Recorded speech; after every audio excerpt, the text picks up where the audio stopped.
And as part of a series of actions by the American president, Donald Trump has signed an executive order authorizing economic sanctions against the International Criminal Court, ICC. The president is accusing the ICC of illegitimate and baseless actions targeting the U.S. and Israel. The order grants President Trump broad powers to freeze assets and issue travel bans against ICC staff and their family members. But this comes in response to the court's decision in November to issue arrest warrants for the Israeli Prime Minister Benjamin Netanyahu and his former Defense Minister Yoav Gallant. Both men were accused of alleged war crimes and crimes against humanity in Gaza. In the order, Donald Trump said the ICC had abused its power by issuing the warrants, which he claimed had set a dangerous precedent that endangered U.S. citizens and its military personnel.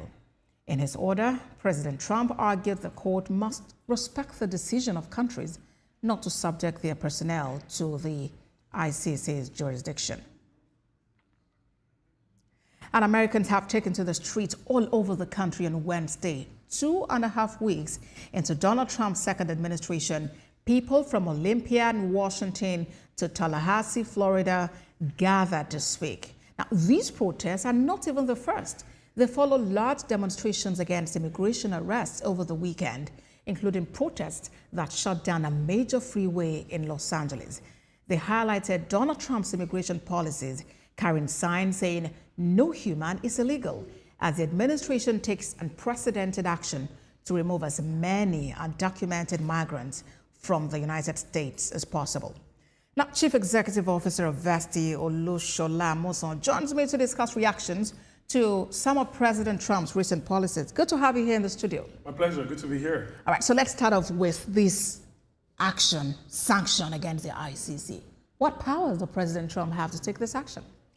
Well, President Trump is approaching it like the International Criminal Court is an organization that has entities, as offices, as employees, some of them Americans or people who even, might live in America, and exercising what he considers something that could challenge them, over his concerns that they may have taken actions, that were not considered fair enough against the Israeli Prime Minister and their, I believe, other officials of their military.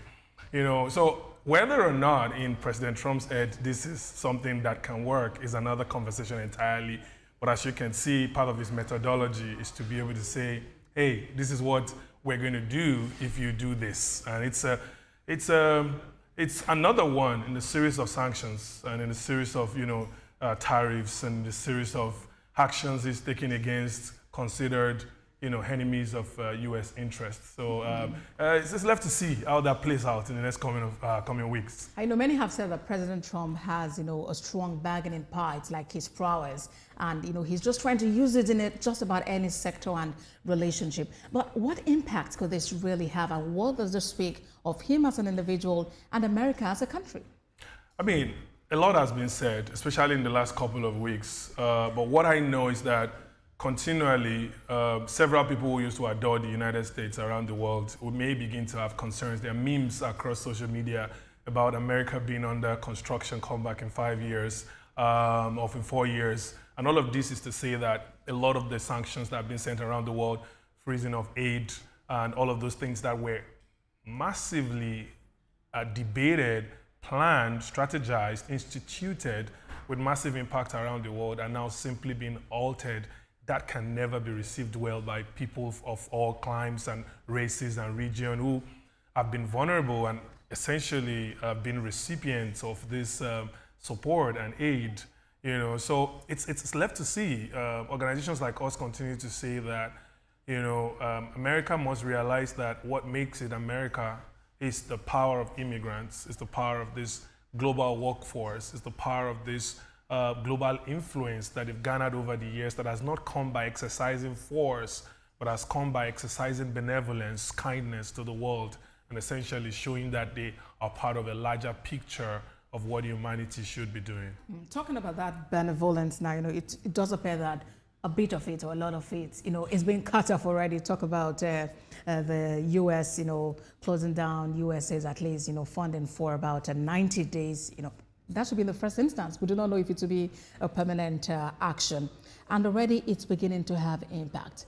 The offices are closing down. We understand that people who have need for, life-saving antiretroviral therapies are unable to access these medicines that should keep them alive. And in South Africa, for instance, the president is saying, we cannot be bullied.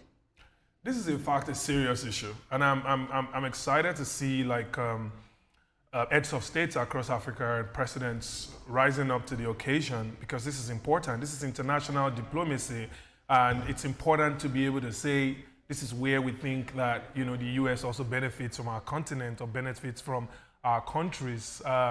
This is in fact a serious matter, especially it's actually a matter of emergency, health emergencies. People who used to have access to retrovirals not having access to them is not just a political talking point. It is a real issue. I'm aware of even specific, funding by U.S. agencies that affect Nigeria, where contractors who are supposed to be deployed maybe to northern Nigeria to do some work have outrightly told me in this past week of how they've gotten memos, from the relevant agencies telling them there's been a 90-day freeze. A 90-day freeze in itself is not so much of the issue, because like every government that comes into power with suspicion that there has been a lot of abuse in the way foreign aid has been deployed, may in fact be able to say that for them to make some adjustments, they first need an halt.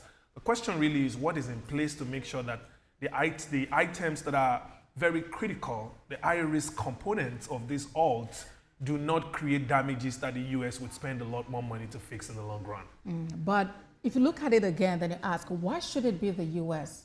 funding these programs? What about those countries, the authorities in those places where these issues are?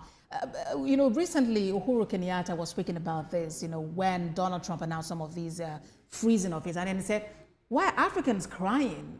You're not paying taxes in America. So why are you crying over what is not yours in the first place? So it's a multidimensional issue. As a U.S. taxpayer myself, I have looked at some of the numbers and seen why exactly would there be $1 billion here, $60 billion here. And as a U.S. taxpayer, you float the concern, but you have to think about how the United States of America became the United States of America and how it has elevated itself to this position of influence around the world. Why does Hollywood have so much impact on us? Why does music from America have so much impact on us? Why do we essentially even speak English? These countries wanted to influence and extend their influence to the world, spread their culture, and it comes at a cost. Part of that cost is to be able to say, this is what you will negotiate to provide, to support, to educate, to advance the infrastructure of these economies who would eventually consume your services. There are certain things that have not just come from the US government, that have come from US corporations as investments in countries like Nigeria and other parts of Africa that are completely economical. Because it turns out that when you invest in bandwidth and internet connectivity, then Nigerians, Africans can consume the products from these other economies or from America or from Great Britain. And essentially that ends up adding up to the overall commonwealth of those countries. So it's a multi-dimensional issue. People who are Americans or American taxpayers or permanent residencies or American workers who contribute to the commonwealth of that country have a right to discuss the accountability on how it is being spent. And in the case of former President Kenyatta, it definitely makes sense for him to take this period as an opportunity to challenge ourselves as Nigerians, as Africans as a whole, to say, why must we be carrying the begging bowl? Why can't we make this the opportunity to think about how our own commonwealth, should be created to be able to solve our own problems? All right, and of course, a call to action. And then how do you see this impact influence rising superpowers? We know that over time, China as a country, Russia, have been trying to make inroads into Africa and of course, other parts of the world. How do you see this impact their mission? I mean, while I can't definitively say, it's clear that nature abhors vacuum.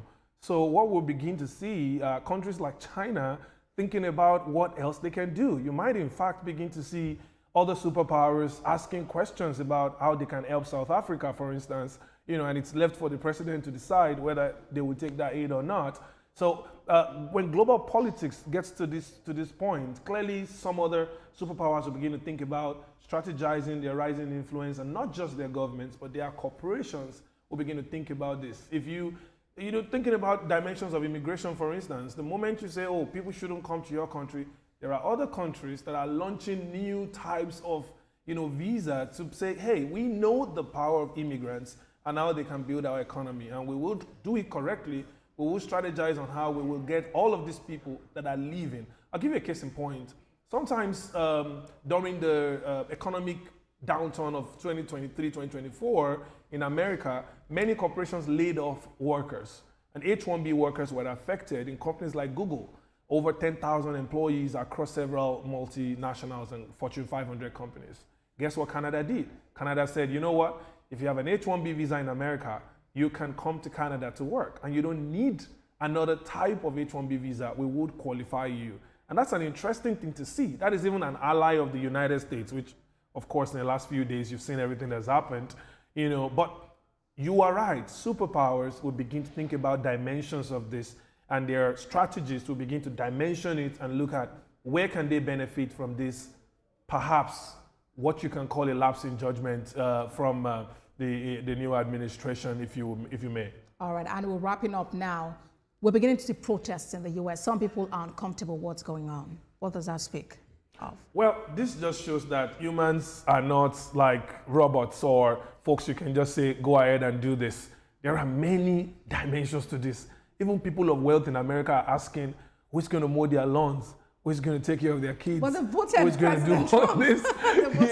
That's interesting. I saw one poster. I don't know if you've ever seen it, but folks wearing T-shirts and like voted for Trump but being deported. It's interesting. The protests are continuing, and it is clear that people want this to be done in a fairer manner. CEO Vesti Olushola Amoson, it's a pleasure speaking with you. My pleasure. Thank you. You're watching World Now. Let's take a quick break. When we come back, we have more lined up for you on World Now. Please stay with us.